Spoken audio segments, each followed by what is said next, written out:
अतिशय कमी खतामध्ये तुम्हाला ऊसाचं टनेज वाढवता येतं. ऊस रिकव्हरी चांगली त्या ठिकाणी तुम्हाला मिळते आणि त्या पद्धतीने आपण त्या ड्रोनचा वापर करतो. जवळपास 10 लिटर पाणी उचलू शकेल आणि ते फवारणी करू शकेल एवढी त्या ड्रोनची कॅपॅसिटी असते. आपण वापरतोय आपल्या शेतीला. आपल्या इथं जर काही रोगराई आली तर फवारणी करण्याच्या करता त्याचा वापर करतो. बॉर्डरवरची राष्ट्र तिकडनं ड्रोन मध्ये 10-10, 9-9 किलो त्यामध्ये जे ड्रग्ज असतात, ड्रग्ज तुम्ही आता बघितलं असेल, काल पण काही 7.5 कोटीचे ड्रग्ज पकडले विमानतळावर, ते आपल्या देशामध्ये पाठवतात. बर तिथं ते येत असताना कळत पण नाही, फार बारीक कुणी बघितलं तरच ते लाल लाईट दिसतो आणि रात्री हा व्यवसाय ते करतात. त्याच्याकरता देखील त्याची मॅन्युफॅक्चर कंपनी आपल्या पिंपरी चिंचवडमध्येच आहे. ते मला आता भेटले होते, एसपीने त्यांची माझी ओळख करून दिली.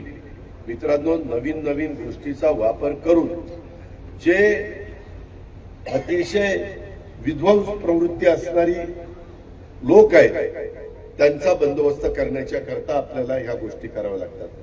काही लोकांना विकृती असते, पैसा कमवण्याच्या नादात नवीन पिढीचं आपण काय नुकसान करतो याचं घेणं देणं नसतं. अशा खूप गोष्टी आहेत, खूप काही त्याच्यामध्ये सांगता येईल. आज मला आठवतंय आमचे नानासाहेब, मी तर राजकीय जीवनामध्ये 91 पासून तुम्ही मला पहिल्यांदा खासदार दिलं आणि नंतर बारामतीकरांनी 8 वेळेला आमदार म्हणून निवडून दिलं आणि त्याच्यावर राज्यामध्ये अनेक ठिकाणी महत्वाची पदं भूषवण्याची संधी मिळाली. माझ्या परीने मी सकाळी 6 वाजल्यापासून काम करून लोकांचे प्रश्न सोडवण्याचा प्रयत्न करतो.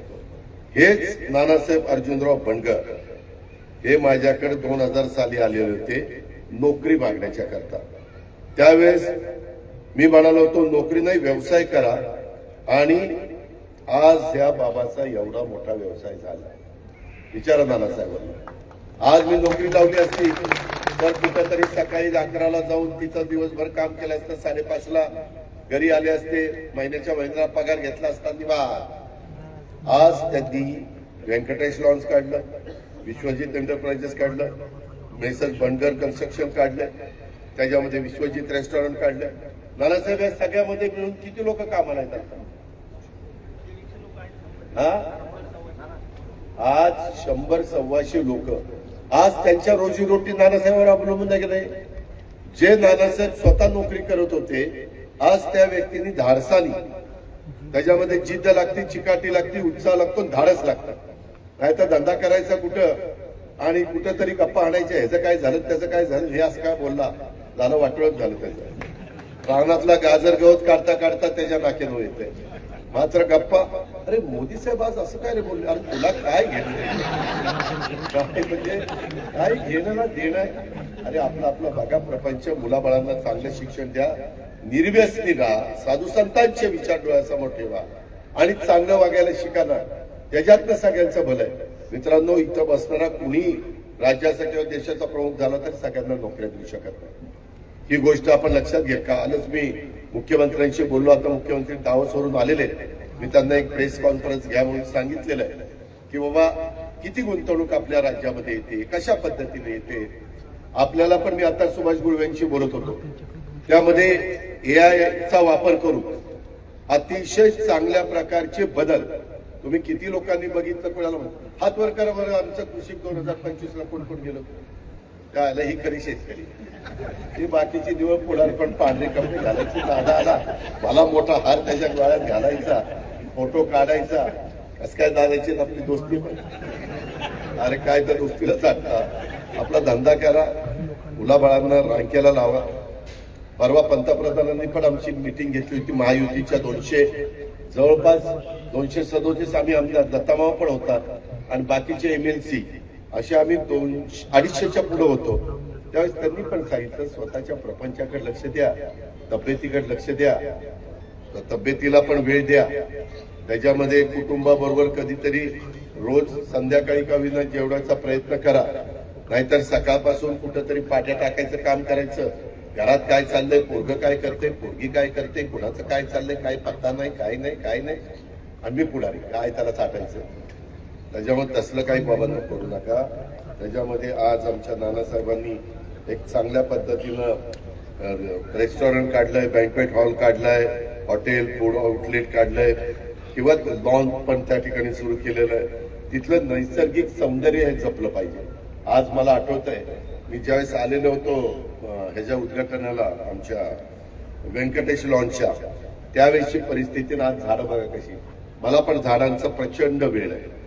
तुम्ही पूर्वीची बारामती आठवण, माझ्या काळामध्ये मी ज्यावेळेस बारामतीचं नेतृत्व करायला लागल्यानंतरची बारामती घ्या किंवा कुठेही, कालही मी इथं उतरलो होतो माझ्या इंदापूरला विद्या प्रतिष्ठानला, तिथेही थोडस झाडाकडे दुर्लक्ष झाले. आता रस्ते बिस्ते करून दिलेत, परंतु तिथं अजून काही गोष्टी करण्याचा माझा मनोदय, ते पण करण्याचा प्रयत्न आम्ही करणार आहे. सगळ्यांनी पर्यावरणाचं फार मोठं संकट आपल्यावर आहे, ग्लोबल वॉर्मिंगचं.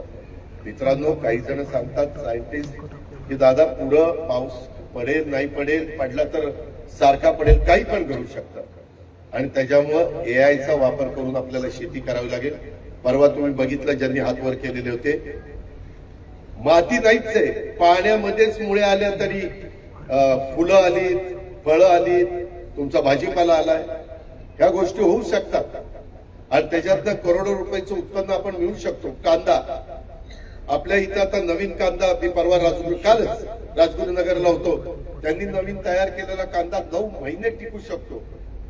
तशा पद्धतीनं ज्या काही आता ऊसाची व्हरायटी, आता 86-032 आणि 265 त्यांना एकत्र करून एक नवी व्हरायटी पाडेगावनी काढलेली.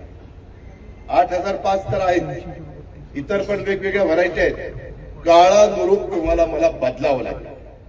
वर्षानुवर्ष चालत आलेली पद्धत तुम्हाला मला सोडावी लागेल. त्याशिवाय स्पर्धेच्या युगामध्ये आपण टिकणार नाही.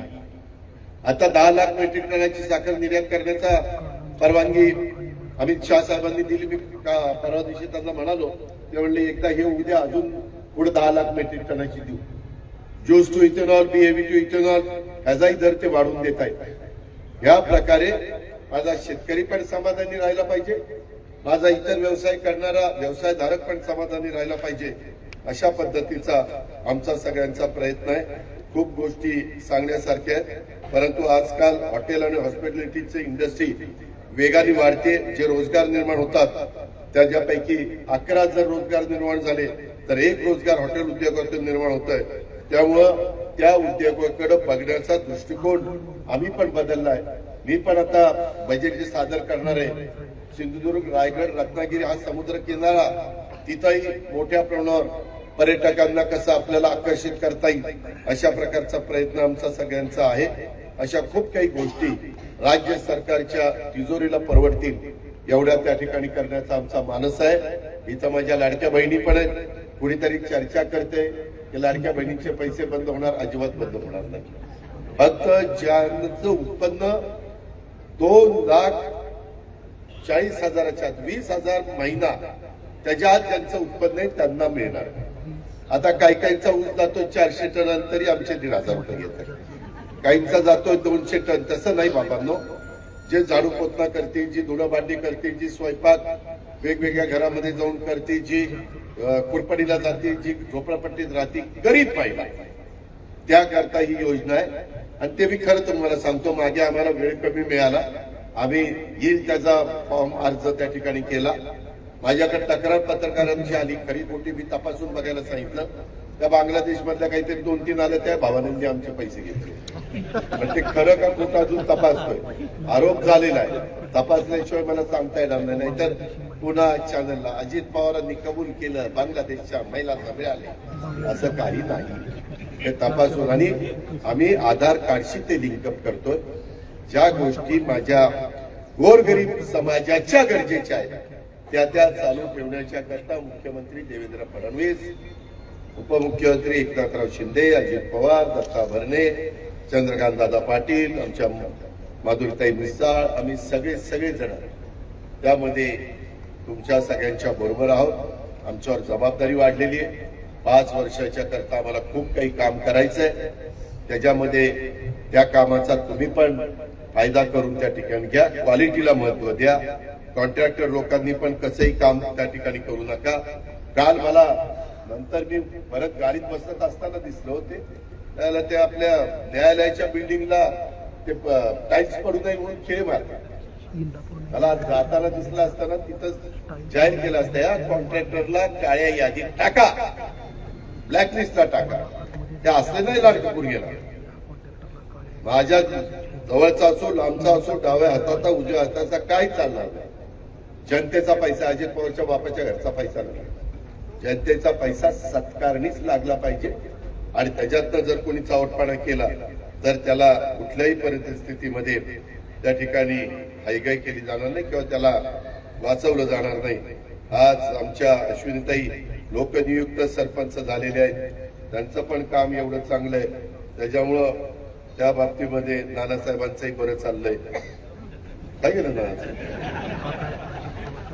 आज त्यांच्या घरातले सूरज असतील, प्रतिभाताई असतील, व्यंकटेश, विश्वजित, सगळी मुलं मुली यांनी पण काकांचं वडिलांचं या सगळ्यांचं अनुकरण करावं. अर्जुनराव बनकरांना पण समाधान वाटत असेल की आपण ज्या मुलांना वाढवलं, मोठं केलं, शिकवलं, आज ते कर्तबगारी दाखवत आहेत, तोच आनंद आई वडिलांना असतो. त्याच्यावर आमच्या मंजुळाबाई बनकर आणि अर्जुनराव बनकर देखील आज खूप समाधानी असतील. असंच प्रत्येकाने आपल्या आईबापाला समाधानी ठेवा अशी पण विनंती करतो आणि या एकंदरीत रेस्टॉरंटला मनपूर्वक हार्दिक शुभेच्छा देऊन मी आपल्या सगळ्यांची रजा घेतो. जय हिंद, जय महाराष्ट्र. एबीपी माझा, उघडा डोळे बघा नीट.